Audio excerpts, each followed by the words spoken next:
A new calendar has been given to the world by the Bab and Baha'u'llah called the Badi Calendar, an Arabic word meaning wondrous or unique. And truly, in three ways, we can see how unique this new calendar is. It helps humanity to become intimate with the natural world. It also unifies the world community through diversity. And it helps us individually identify with our eternal essence as spiritual beings. I'll repeat those three essences of the Badi calendar as I continue, but let's just talk about calendars in general. Why do we have them? A calendar is an essential part of forming our identity because identity is inseparable from time and memory.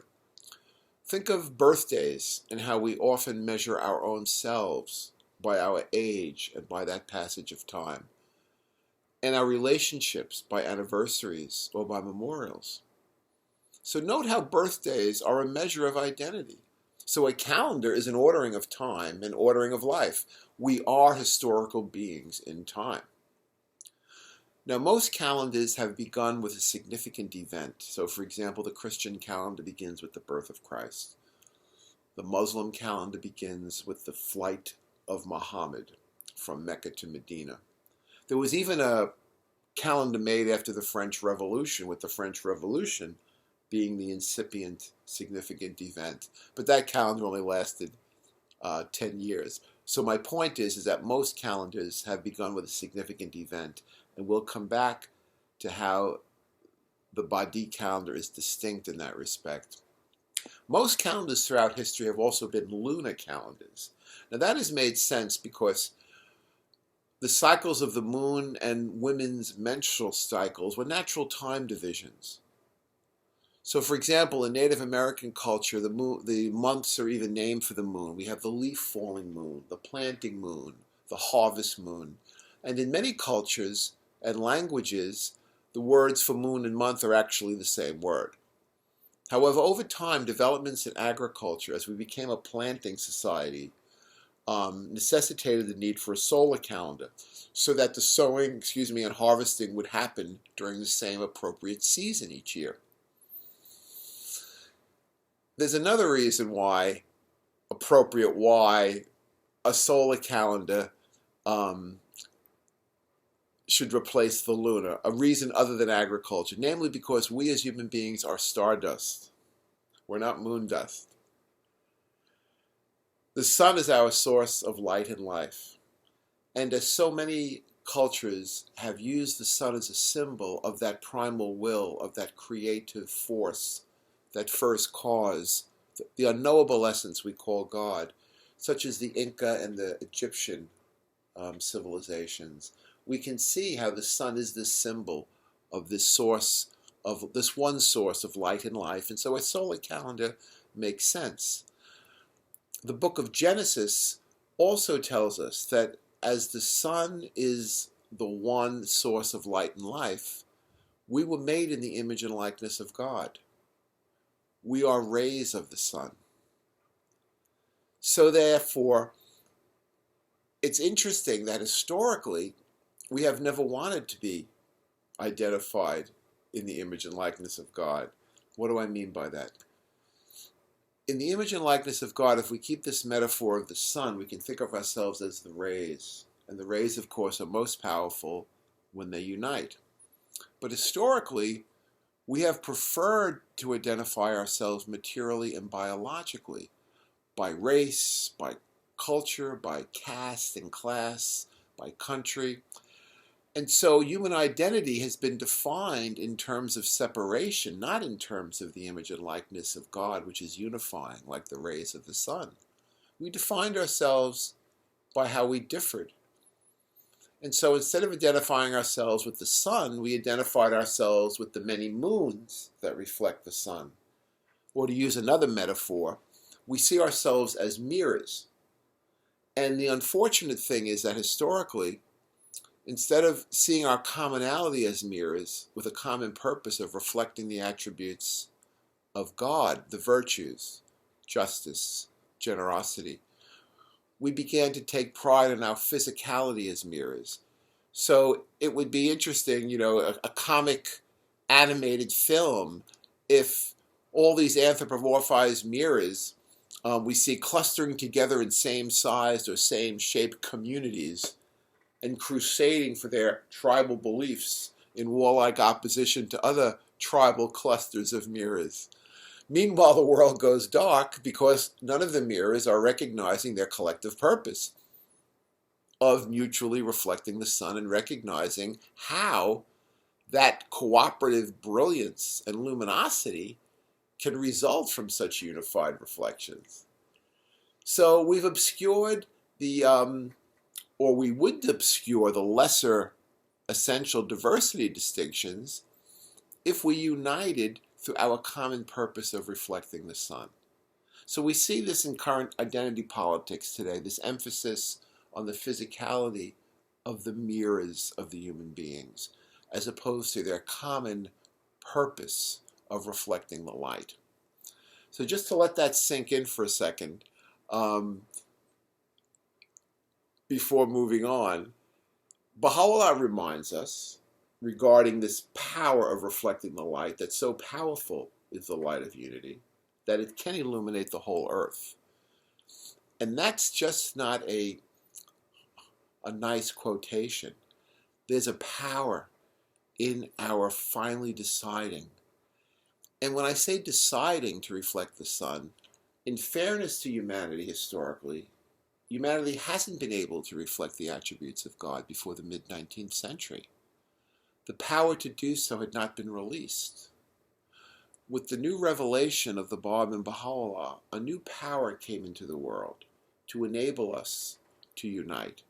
Now we see how we've tapped into, we've reflected this light, this power, in science through our inventions of, especially our inventions of mass communication and mass transportation, which have given us the physical, material means to unite socially, spiritually, and economically, and in all those other ways. And so we see that this power really does exist. A new world really has begun in the last 200 almost years. And so we see now that that ability exists. And so it's so regressive to see the tribal identity politics that so many people today are mistakenly clinging to, instead of this common reality we have. So when the Bible and other scripture talks about the end times of this spiritual immaturity of man, that's happened. It's over. We're no longer going to identify ourselves, despite the current seeming disintegration going on through this identity politics. We're no longer going to identify ourselves materially and biologically. We're going to appreciate that diversity, but we're going to identify ourselves by the way in which we, as mirrors, despite our differences of appearance, reflect the sun. So therefore, these new times of the promised day that all scriptures always prophesies require a new calendar by which to form this new identity. And as I say, that power heretofore lacking to maturely recognize and realize our true spiritual identity individually as well as collectively has been bestowed upon humanity. So one could say that individually our calling is to polish our mirror and to define, therefore, our success as human beings by how well we individually reflect those attributes of God. And then, of course, as a community, how well we collectively reflect that light and come together like rays of the sun, dissolving our personalities, in a sense, in our unity.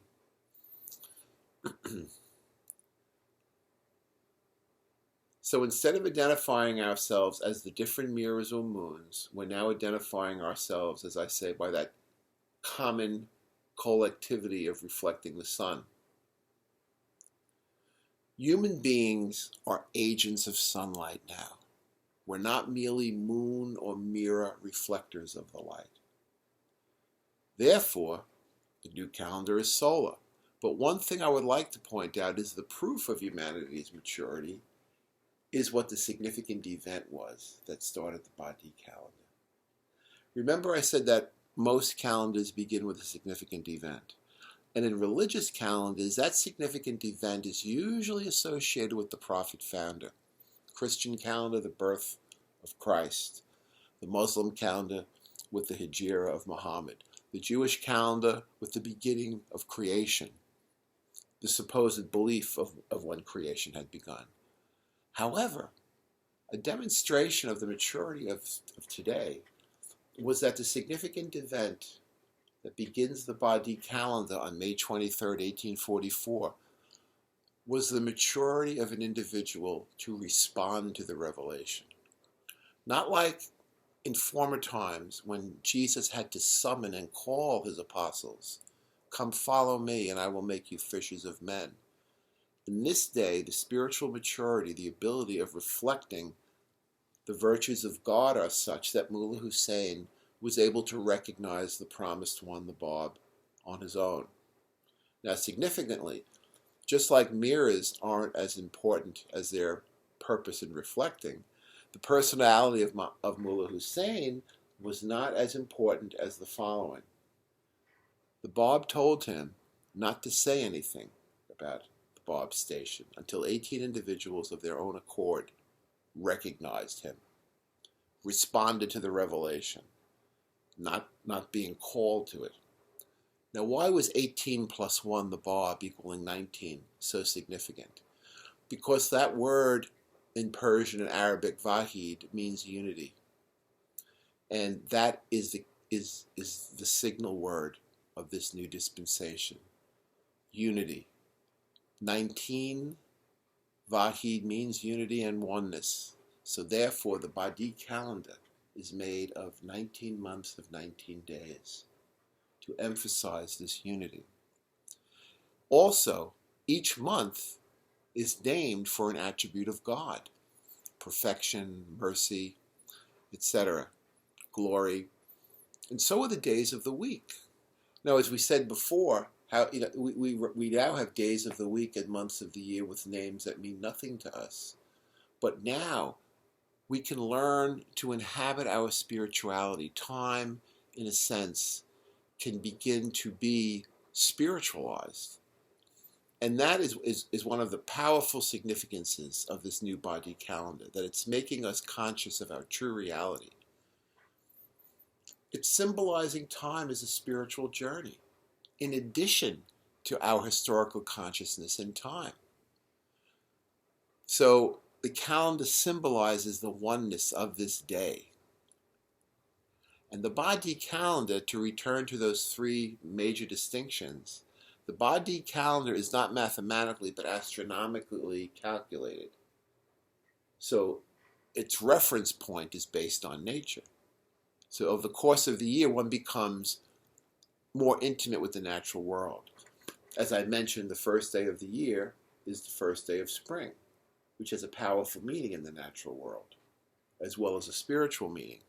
Unlike some of the New Year's Eve celebrations, which have nothing to do with an autumnal or equinox or a vernal equinox or anything going on in terms of sunrise or sunset. I mean, midnight on December 31st, it's just a hollow custom.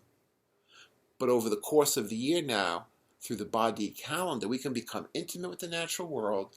We can identify with our true essence as spiritual beings, not with the shape of our mirror or the color of our mirror. And we have a calendar to unify the world community through its diversity. The Badi calendar truly is wondrous and unique.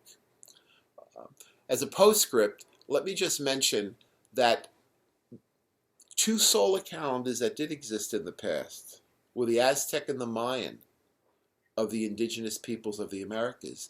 Their solar calendars were 18 months of 20 days. But if you recall, the Baha'i calendar of 19 months of 19 days equals 361. So does 20 times 18. So in all three solar calendars, there were 5 nameless or invisible days off calendar time. days that the Badi calendar refers to as the days of Ha, the days of God, the days of the unknowable essence, a celebratory time of hospitality, the giving of gifts, visiting the shut-ins and the sick. Another point that's interesting about the Mayan and the Aztec calendars is that when the conquistadors came to the Americas, they saw that these two calendars were more accurate than the Julian calendar of Europe. So they went back to Europe, told the Pope, and of course the Gregorian calendar then was fashioned. So we see that influence of the solar calendar on Europe in that way. So to conclude, how can we inhabit the attributes of God that this new calendar now exemplifies, names? And one way I see that we're being enjoined, and there'll be many ways in the future, is through the holy days. The holy days are a powerful time when we can tap into this spiritual power. Just as we sit down to lunch because we don't want to miss lunch, because we want to tap into the physical power our body needs, how foolish it would be if we did observe these holy days, 9 holy days of our calendar. And so these meaningless holidays that are no longer associated with the forces in nature or with the forces in the spiritual world, they are dropping away as we now turn to the Badi calendar, the truly unique and wondrous Badi calendar.